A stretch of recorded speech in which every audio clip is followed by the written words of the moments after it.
খলিলুর রহমান জাতিসংঘের সাধারণ পরিষদের ৮১তম অধিবেশনের সভাপতি নির্বাচিত হয়েছেন ৯১ ভোট পেয়ে পরাজিত হয়েছেন সাইপ্রাসের প্রার্থী আন্দ্রিয়াস কাকুরিস। খলিলুর রহমানের এই নির্বাচনে খলিলুর রহমানের কি লাভ ক্ষতি, বাংলাদেশের কি লাভ ক্ষতি, সেটা এখানে আলোচনা করব। আমাদের অনেক বন্ধু ভাবছেন খলিলুর রহমান যেহেতু এখন একটা বড় জায়গায় পৌঁছেছেন, অনেকের সাথে কথা বলার সুযোগ পাবেন, সেখানে আওয়ামী লীগের জন্য একটা প্রতিবন্ধকতা হিসাবে সেটাকে অনেকে দেখছেন। সেটারও বাস্তব ভিত্তি কতটুকু আছে সেটা এই লেকচারে আলোচনা করব। খলিলুর রহমানের এই নির্বাচন আমাকে ব্যক্তিগতভাবে খুব একটা অবাক করেনি। এর কারণ হলো জাতিসংঘের যেসব বড় বড় পোস্টগুলো আছে সেই পোস্টগুলোতে যদি মার্কিনীদের সমর্থন থাকে তাহলে কিন্তু অনেকগুলা ভোট এমনিতেই চলে আসে। অর্থাৎ এটা এখনো দেখা যাচ্ছে যে বিশ্বে বিভিন্ন দেশের সরকারের উপর মার্কিন যুক্তরাষ্ট্রের যতটা প্রভাব আছে, বিশ্বের অন্যান্য পরাশক্তি চীন, রাশিয়া, ভারত তাদের কিন্তু অতটা প্রভাব নাই। তুলনামূলকভাবে এখনো বেশিরভাগ রাষ্ট্রই কিন্তু মার্কিন যুক্তরাষ্ট্রের ডিসিশনের সাথে অ্যালাইন করে ডিসিশন নিতে অনেক রাষ্ট্র পছন্দ করে। এইটা খলিলুর রহমানের নির্বাচনের একটা বড় কারণ। আরেকটা কারণ একটু দেখলাম আমি, সেটা হলো যে আন্দ্রিয়াস কাকুরিস সাইপ্রাসের যিনি যিনি ক্যান্ডিডেট ছিলেন, উনি আসলে সাইপ্রাসের একজন সিনিয়র ডিপ্লোম্যাট, মনে করেন যে বাংলাদেশে অ্যাডিশনাল ফরেন সেক্রেটারি টাইপের। তো এই দিক থেকে যেটা হয়েছে যে খলিলুর রহমানের প্রোফাইলটা একটু বড় ছিল, সব মিলে সে তো এখন বাংলাদেশের পররাষ্ট্রমন্ত্রী, এগুলোও কিন্তু নির্বাচনে ভূমিকা রাখে। আর সাইপ্রাসের তো আসলে টাকা পয়সা খরচ করার ক্ষমতা বাংলাদেশের সমান নাই। সাইপ্রাস বাংলাদেশের চেয়ে ধনী রাষ্ট্র, কিন্তু দেখেন ওখানে ওদের জনসংখ্যাই হলো 14 লাখ, তাও আবার দ্বীপটা 2 ভাগে বিভক্ত। এইরকম অবস্থায় সাইপ্রাসের ক্যান্ডিডেটকে তো আন্তর্জাতিক সমর্থন দরকার, যেটা মার্কিন যুক্তরাষ্ট্র সাথে না থাকাতে খলিল হয়ে গেছে। এটা খুব সোজা হিসাব নিকাশ। তারপরেও কিন্তু খুব টাইট একটা প্রতিযোগিতা হয়েছে। এতেও বোঝা যায় যে সবাই যে খলিলের বন্ধু ছিল এখানে সেটা মোটেও না। অর্থাৎ আপনি যদি বাংলাদেশের রাজনীতির প্রেক্ষাপটে দেখেন তাহলেও কিন্তু এখানে বিশাল একটা বিভক্তি আছে। সাইপ্রাসের যিনি ক্যান্ডিডেট ছিলেন আর এত লো প্রোফাইল থাকা সত্ত্বেও উনি কিন্তু খলিল কিন্তু কয়েকটা ভোট মাত্র তার থেকে বেশি পেয়েছে। সুতরাং খলিলের জন্য আসলে কাজটা সহজ ছিল না। আর এই ধরনের পোস্টে নির্বাচিত হতে হলে যে দেশ থেকে ক্যান্ডিডেট দেওয়া হয় তাদের অনেক টাকা পয়সা খরচ করতে হয়। খলিল সেটা করার সুযোগ পেয়েছে, টাকা পয়সা ভ্রমণ করা, দুনিয়াতে বিভিন্ন জায়গায় তদবির করা। তো এখান থেকে আমরা যদি দেখি যে এটা খলিলের কি লাভ হলো, আমি বলবো যে খলিলের সমূহ লাভ হয়েছে। খলিল সারা জীবন স্বপ্ন দেখেছিল বাংলাদেশের পররাষ্ট্রমন্ত্রী হবে। সে মার্কিনী সাহায্য নিয়ে এবং মার্কিনী সমর্থন নিয়ে বাংলাদেশের পররাষ্ট্রমন্ত্রী হয়েছে। খলিল সম্পর্কে আমরা অনেক কিছু জানি এবং বাংলাদেশে যারা বাংলাদেশকে বিক্রি করেছে, ধ্বংস করেছে, তাদের মধ্যে কিন্তু ভবিষ্যতে ইউনূসের পরপরই এই খলিলের নামটা উচ্চারিত হবে। খলিল কিন্তু একেবারে আগা থেকে গোড়া পর্যন্ত সম্পূর্ণরূপে মার্কিনীদের অনুগত একজন মানুষ হিসাবে রয়ে গেছে। এবং খলিলের যে ব্যাকগ্রাউন্ড বাংলাদেশে, এটা দিয়ে কি খলিল মুছতে পারবে? খলিল বাংলাদেশে ঢুকেছিল 2001 সালের নির্বাচনের সময় লতিফুর রহমানের পিএস হয়ে। লতিফুর রহমানের সে বোধহয় আত্মীয়, অর্থাৎ লতিফুর রহমান আর খলিল 2 বোনকে বিয়ে করেছে, এটা শুনেছিলাম। সেখানে ঢুকে খলিল বড় একটা স্ক্যান্ডাল করলো। সে লতিফুর রহমানেরই অফিসের আরেক ডেপুটি সেক্রেটারি, আয়েশা ওনার নাম, তার সাথে খলিলের পরকীয়া সম্পর্কের কথা সবাই জানে। তো সেখানে একটা হৃদয় বিদারক ঘটনা ঘটে। খলিল আয়েশাকে নিউ ইয়র্কে পোস্টিং করিয়েছিল, কিন্তু স্বামী স্ত্রীর মধ্যে ঝগড়াঝাটিতে এই পরিবারটা পুরো কিন্তু স্বামী আত্মহত্যা করে, আয়েশাকে মেরে ফেলে, ওদের একটা প্রতিবন্ধী সন্তান ছিল তাকেও মেরে ফেলে। এবং খলিল তখনই এতটা ক্ষমতাশালী ছিল লতিফুর রহমানের জোরে, আজকে একজন আমাকে বললো যে এই লাশগুলোর কোনো ধরনের পরীক্ষা নিরীক্ষাও হয়নি, এদেরকে জাস্ট গ্রামের বাড়িতে নিয়ে কবর দিয়ে দেওয়া হয়েছিল। ভবিষ্যতে খলিলের এই জিনিসগুলো উঠে আসবে আর কি, যেটা খলিল তারপরে খলিল 2001 সালে তো আবার চলে যায় মার্কিন মুলুকে। এই ঘটনা আমরা যখন ফরেন মিনিস্ট্রিতে তখন দেখেছি যে অনেক ধরনের আপনার এই স্ক্যান্ডাল নিয়ে একেবারে কানাঘুষা হচ্ছিল। এইটা আবার সারফেসে উঠে এসে খলিল এই 2024 সালে 25 সালে পিনাকির গডসন হিসাবে, অর্থাৎ পিনাকির চেলা হিসাবে ইউনূসের দলে ঢোকার ফলে এবং ইউনূসের দলে ঢুকেই প্রথমেই যেটা খলিল করেছে সেটা হলো যে পিনাকির সাথে যোগাযোগ বন্ধ করে দিয়েছে, এবং পিনাকি তার কাছে বিভিন্ন কাগজপত্র চেয়েছিল, সরকারি তথ্য। খলিল বলেছে যে না, আমি সরকারের কোনো তথ্য তোমার সাথে শেয়ার করব না। এটা পিনাকি তার ভিডিওতে বলেছে। কাজে বোঝা যাচ্ছে যে খলিল অত্যন্ত অভিজ্ঞ একজন মানুষ, বুদ্ধিমান মানুষ, শক্ত মানুষ। এবং খলিলের আরেকটা গুণ যারা জানে না সেটা আমি বলে রাখি, খলিল হলো একেবারে আন্তর্জাতিক মানের। বাংলাদেশে যদি সবচেয়ে সেরা বাটপার ইউনূস যেমন সেরা চাটুকার, খলিলও কিন্তু চাটুকারিতায় কিন্তু ইউনূসের চেয়ে কম যায় না। যদিও খলিল জীবনে ইউনূসের মতো অত সুযোগ পায় নাই আর কি, কিন্তু যেটুকু পেয়েছে সেটাকে খলিল সবচেয়ে ভালোভাবে ব্যবহার করেছে। এবং খলিল এই সাধারণ পরিষদের সভাপতি হয়েছে। তবে এই পোস্টটা আপনি যদি গত 10 বছরের, প্রতি বছরের জন্য হয়তো একজন সাধারণ পরিষদের সভাপতি, আপনারা যদি গত 10 বছরের লিস্ট দেখেন, সেখানে 2-3টা বড় দেশ আছে। আমি দেখলাম যে জার্মানি, মানে জাস্ট আউটগোয়িং যিনি প্রেসিডেন্ট তিনি জার্মানির, তুরস্ক ছিল, নাইজেরিয়া ছিল। বাকি 7 জন, অর্থাৎ গত 10 বছর আমরা দেখি ছোট ছোট দেশের, মালদ্বীপ, ত্রিনিদাদ টোবাগো, ফিজি, এইরকম দেশের ক্যান্ডিডেটরাও কিন্তু জাতিসংঘের সাধারণ পরিষদের সভাপতি হয়েছিল। কাজেই এই পোস্ট নিয়ে বাংলাদেশে যেভাবে আপনার আলাপ আলোচনা হচ্ছে, সেটা আসলে অনেকে না বুঝে করছে, অনেকে বুঝে করছে। কিন্তু জাতিসংঘের বা আন্তর্জাতিক সংস্থাতে এই পজিশনগুলো, এটা শুধু খলিল নির্বাচিত হওয়ার প্রেক্ষিতে বলছি না, এটা কখনোই আমার কাছে একটা দেশের জন্য এমন কোনো বড় কিছু মনে হয় নাই। আর বাংলাদেশে আরেকটা বাড়তি সমস্যা আছে। বাংলাদেশে হলো যে এই পজিশনগুলোতে যারা যায় বা আন্তর্জাতিক সংস্থাগুলোতে যারা চাকরি করে, বাংলাদেশ মনে করে যে এই লোকগুলা তাদের থাকবে। কিন্তু আমি অতীতে যতগুলো লোককে দেখেছি কাছে থেকে দূরে থেকে, কোনো লোকই কিন্তু বাংলাদেশের থাকে নাই। অবশ্য খলিলের মতো এত মার্কা মারা কেউ নাই, কিন্তু যারাই চাকরি বাকরি করেছে এইসব সংস্থাতে, তারা আসলে নিজেদের স্বার্থে এবং এই সংস্থাগুলোর স্বার্থে কাজ করে। আমি দেখি নাই কাউকে, মানে দেশের জন্য। আর সুযোগও কতটা আছে সেটাও বুঝতে হবে, যে আপনি বাংলাদেশ থেকে একজনকে পাঠালেন, এটা আপনার পাবলিক ডিপ্লোমেসি হইলো, যে সারা বিশ্বের মানুষ হয়তো দেখলো। খলিলকে একটু বেশি দেখবে, অন্যান্য পোস্টও আছে সেখানে অত দেখে না, মানে যেই পোস্টের যত পরিচিতি আছে সেটা তত মানুষ দেখে। কিন্তু দেশের জন্য এটার কোনো লাভ হয় না। আমি যা বলছি তা আমি জেনে বুঝে বলছি। আমি একটা উদাহরণ দিলে আপনারা বুঝতে পারবেন। আমাদের যে একজন প্রধানমন্ত্রী শেখ হাসিনার 7 বছরের পররাষ্ট্র সচিব ছিল এই শহীদুল হক। শহীদুল হক ছিল আইওএম এর একজন ডিরেক্টর ছিল। আইওএম হলো ইন্টারন্যাশনাল অর্গানাইজেশন ফর মাইগ্রেশন, এইটার ডিরেক্টর ছিল। সেই পদ থেকে সে এসে শেখ হাসিনা তাকে পররাষ্ট্র সচিব করলো। এরপরে এই 7 বছর কিন্তু শহীদুল হক এই তার ফরেন মিনিস্ট্রিকে অনেকটা আইওএম এর একটা শাখা অফিস করে ফেলছিল। তখন মানে মনে হতো যে এটা আইওএম এর পররাষ্ট্র মন্ত্রণালয়, বাংলাদেশের না। অনেক কাজকর্ম, মিটিং সিটিং সব সে এই অভিবাসী কেন্দ্রিক করতো, মানে এত ক্ষমতা সে ওইখানে প্রয়োগ করতো। এবং পরবর্তীতে শেখ হাসিনা তাকে আইওএম এর ডিজি হওয়ার জন্য ক্যান্ডিডেট করেছিলেন, সে ওইখানে ওটা জিততে পারল না। আর শহীদুল হক তো ভালো মন্দে মানুষ, অন্তত খলিলের চেয়ে অনেক বেশি দেশপ্রেমিক। খলিলের মতো এতটা না, কিন্তু শহীদুল হকও কিন্তু দেখা গেছে যে আসলে ওই নিজের স্বার্থ এবং আইওএম এর স্বার্থে কাজ করেছে। অবশ্য এই শহীদুল হক, সেখানে আরো একজন ছিলেন আইওএম এ কাজ করতো, আমাদের অ্যাম্বাসেডর রাভা ফাতিমা, অনেকে তাকে চিনেন। ইদানিং আর ওনাকে অত বেশি দেখা যায় না। উনিও বাংলাদেশের জাতিসংঘে স্থায়ী প্রতিনিধি ছিলেন।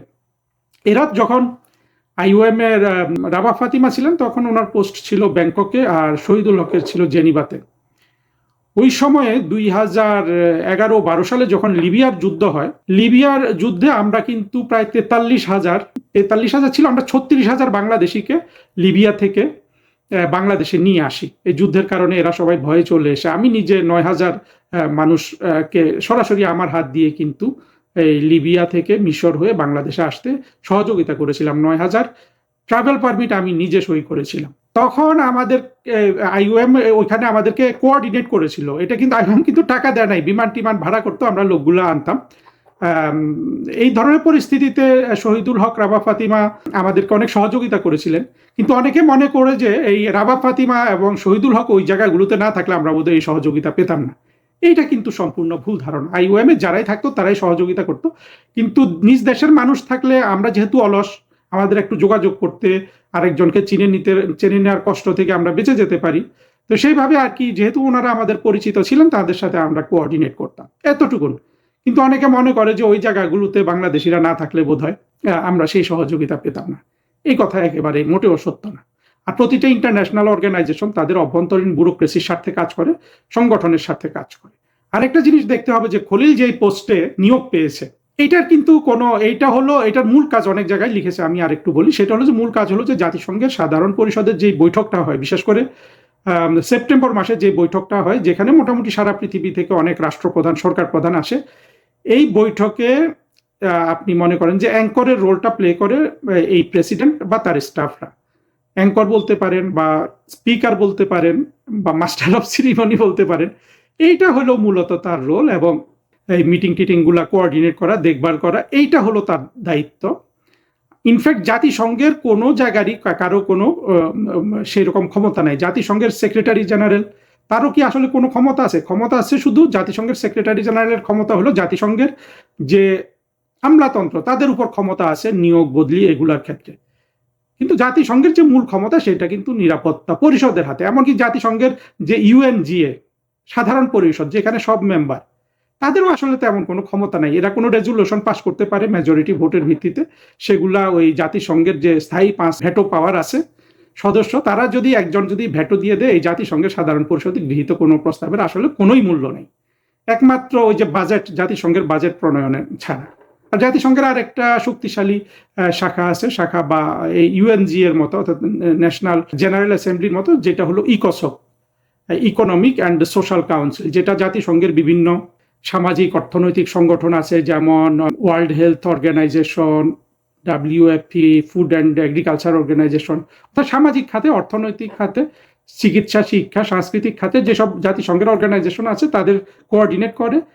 এটা গুরুত্বপূর্ণ, কিন্তু এদের কিন্তু কোনো আসলে ক্ষমতা নেই। জাতিসংঘের সব ক্ষমতা কিন্তু নিরাপত্তা পরিষদের হাতে। এমনকি আমাদের যে ইউএন পিসকিপিং মিশনে আমাদের সৈন্যরা যায়, ইউএন পিসকিপিং এর ক্ষমতাও কিন্তু নিরাপত্তা পরিষদের হাতে। খলিল এখন জাতিসংঘের সাধারণ পরিষদের প্রেসিডেন্ট হিসাবে সেপ্টেম্বরে তার বিশ্বের অনেক যারা সেখানে যাবে, সরকার প্রধান, রাষ্ট্রপ্রধান, তাদের সাথে তার দেখা হওয়ার, সাক্ষাৎ হওয়ার, 2-4 মিনিট কথা বলার সুযোগ আছে।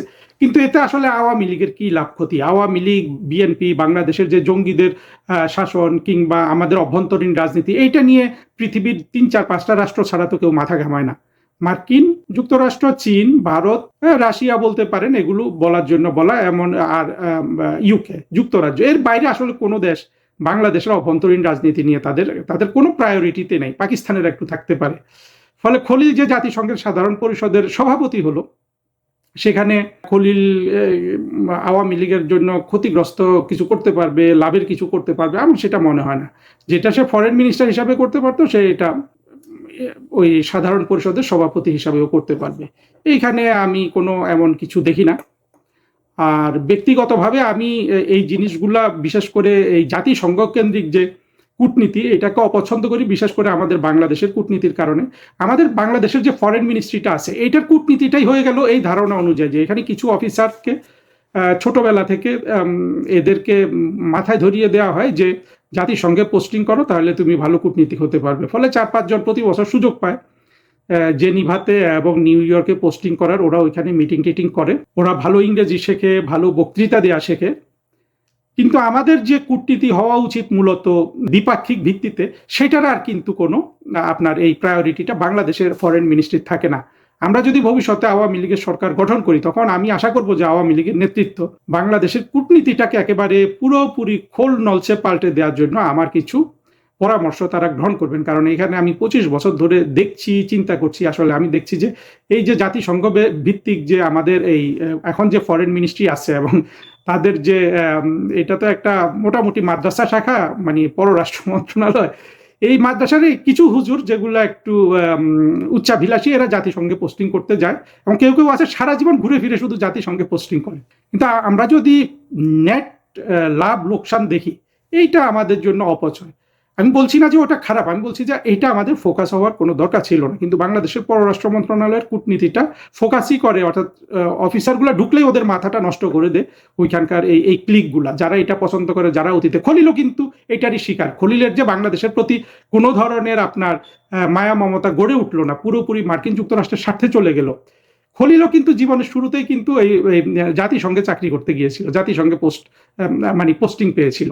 খলিল তো মেধাবী ছিল, বিসিএস এ প্রথম হয়েছিল, সে ওইখান থেকে গিয়ে কিন্তু সে পরবর্তীতে, এবং আজকে যেটা আবার একজন আমাকে বললেন যে 2001 সালে খলিল যখন লতিফুর রহমানের প্রাইভেট সেক্রেটারি হিসাবে কাজ করে, তখন মার্কিন যুক্তরাষ্ট্রের রাষ্ট্রদূত ছিল হ্যারি কে টমাস নামে একজন কৃষ্ণাঙ্গ। তার সাথে খলিলের অনেক ভালো সম্পর্ক এবং তখন থেকেই খলিলকে আর কি মার্কিন যুক্তরাষ্ট্র পিক করে, খলিল তাদের সাথে যোগাযোগ রক্ষা করে। এইটা আর কি একটা ইন্টেলিজেন্স হিসাবে একজন আমাকে বলল। অর্থাৎ তখন থেকে খলিল মার্কিন যুক্তরাষ্ট্রের লোক, পরবর্তীতে তো সে সেখানে নাগরিক হয়, রজার খলিল নাম নেয়, এরকম অনেক কিছু আমরা জানি। আমাদের ভবিষ্যতে আসলে বাংলাদেশের ফরেন মিনিস্ট্রিকে অনেক ধরনের রিফর্ম করতে হবে। এত গুরুত্বপূর্ণ একটা মন্ত্রণালয় যেটার আসলে কোনো আউটপুট নাই, বিকজ আমাদের কখনো কোনো শক্তিশালী নেতৃত্ব এই মন্ত্রণালয়টাতে কখনো তৈরি হয় নাই। কখনো খলিল আসে, খলিল তো তবু অভ্যন্তরীণ কিছু জানে, আবার কখনো ইনি আসেন, তিনি আসেন, যাদের আসলে একটা পররাষ্ট্র মন্ত্রণালয় চালানোর মতো যেই পরিমাণ প্রজ্ঞা সংযোজন এই কূটনীতিতে বা মন্ত্রণালয়ে কিংবা সরকারের একটা দক্ষ অর্গান হিসাবে এখানে যে পরিমাণ প্রজ্ঞাকে নিয়ে আসা উচিত, ইনসাইট নিয়ে আসা উচিত, সেটা আমি অন্তত আমার চাকরি জীবনে কখনো দেখিনি, কারো মাধ্যমে আমরা দেখিনি। আর খলিল থাকবে কি মানে তারেক রহমানের সাথে, আর কথা হলো যে খলিল যেখানে লাভ দেখে সেখানে থাকবে। এই যে দায়িত্বটা পেয়েছে সে, জাতিসংঘের সাধারণ পরিষদের যে প্রেসিডেন্ট, এখানে কিন্তু আবার জাতিসংঘ তাকে কোনো বেতন দিবে না। অর্থাৎ সে বাংলাদেশের ফরেন মিনিস্টার হিসাবে যা বেতন টেতন পায় সেইটা, আর ভিজিট করবে। সে যদি জাতিসংঘের হয়ে বিভিন্ন দেশে যায়, আমরা দেখি যে এই সাধারণ পরিষদের প্রেসিডেন্টগুলো অনেক দেশ ভিজিট করে, সেটা জাতিসংঘ তাকে ভিজিটের টাকা দিবে। বাংলাদেশ সরকার এখন অতিরিক্ত লোকবল এখানে নিয়োগ করতে হবে, 2-3টা অফিসার তো দিতে হবে খলিলের কাজকর্ম দেখার জন্য। ফলে এটা আসলে মূলত বাংলাদেশই এই দায়িত্বটা পালন করবে, তার অর্থ খরচ হবে। আর খলিল ফরেন মিনিস্টারের পদ ছেড়ে যদি দেয়, তাহলে বুঝতে হবে যে খলিল ধরেই নিচ্ছে যে তার এই সরকারই থাকবে না, বিএনপির। আর যদি খলিল বুঝতে পারে বিএনপি সরকার থাকবে, খলিল অবশ্যই ফরেন মিনিস্টারের পদটা সে ছাড়বে না। এই জায়গায় আসলে অনেক ধরনের আপনারা চিন্তা করছেন, কিন্তু মূল চিন্তা হলো এটা, খলিল যদি ছেড়ে দেয় বুঝতে হবে যে সে এখনই ফোর্সই করছে, তারেক রহমানের সরকার পড়ে যাবে। আর সে যদি ছুটি নিতে, তো তারেক রহমান তাকে আসলে ছুটিও দিবে, কারণ হলো যে খলিলের মতো লোক সে পাবে কোথায়। তারেক রহমানের সরকার, এর আগে ইউনূসের ডাকাতরা সবাই তো মার্কিন যুক্তরাষ্ট্রের উপর তাদের সুরক্ষার জন্য নির্ভর করছে, তো এটা তো দিবালোকের মতো পরিষ্কার। ফলে খলিলকে তারেক রহমান ছাড়বে না, এবং খলিলও তার চাকরিটা ছাড়বে না, কারণ 1 বছর পরে তো তাকে ফরেন মিনিস্টার থাকা, এটা তার জন্য অনেক ধরনের আরামদায়ক। এখন সে 1 বছর পূর্ণকালীন কেন করতে চাচ্ছে, আসলে একসাথে দুটো করা এগুলো একমাত্র দেশপ্রেমিক মানুষের পক্ষে সম্ভব হয়, যে পররাষ্ট্রমন্ত্রীর কাজও করলো, ওইখানে গিয়ে মিটিংগুলোও মডারেশন করে দিল। এইটা খলিল এই বয়সে এসে, খলিল তো যথেষ্ট এর মধ্যে টাকা পয়সার মালিক, তারপরে খলিল পুরোপুরি একটা বিদেশি প্রতিনিধি, তো সে কেন এতগুলো কষ্ট করবে? আমার মনে হয় এটাই হলো এর রহস্য, যে খলিল একসাথে দুইটা করতে চায় না, কারণ সে ফিজিক্যালি কষ্টটা করতে চায় না। দুইটা একসাথে করা একটুখানি কষ্ট করে। এবং বর্তমানে এই ধরনের কাজ করার জন্য আমি যত ধরনের ফরেন মিনিস্টার আমরা দেখেছি সাম্প্রতিককালে, একমাত্র মোমেন সাহেবের এই প্রাণশক্তি ছিল, মানে এই ধরনের পরিশ্রম করার মতো, যে একই সাথে ফরেন মিনিস্টারের কাজটাও করলো, জাতিসংঘের সাধারণ পরিষদের সভাপতির কাজটাও করলো। এই রকম কাজ করার, পরিশ্রম করার মতো দক্ষতা একমাত্র মোমেন সাহেবের ছিল। ও অন্যান্যদের জন্য এগুলো একটু কষ্টকর হয়ে যায়, খলিল এখানে কষ্টটা করতে চায় না। সুতরাং খলিল ফরেন মিনিস্টারের পদটা ছাড়ার কোনো কারণ আমি দেখি না। খলিলকে আমরা যেভাবে জানি, চিনি, আমরা যা দেখেছি, আর খলিলের কারণে তারেক রহমানের সরকারের খুব বড় কোনো লাভ হবে আমি সেটাও মনে করি না। সব মিলে হ্যাঁ, একটা তো জিনিস তৈরি হয়, বাংলাদেশ বা একটা দরিদ্র দেশের কেউ যদি এই ধরনের পোস্টে যায়, অনেকে জানে, এই জানার মধ্যেই এগুলা সীমিত, এর কোনো সাবস্ট্যান্টিভ লাভ লোকসান কিচ্ছু নেই। সব লাভ এখানে খলিলের, আসলে খলিলের বৃহস্পতি এখন তুঙ্গে।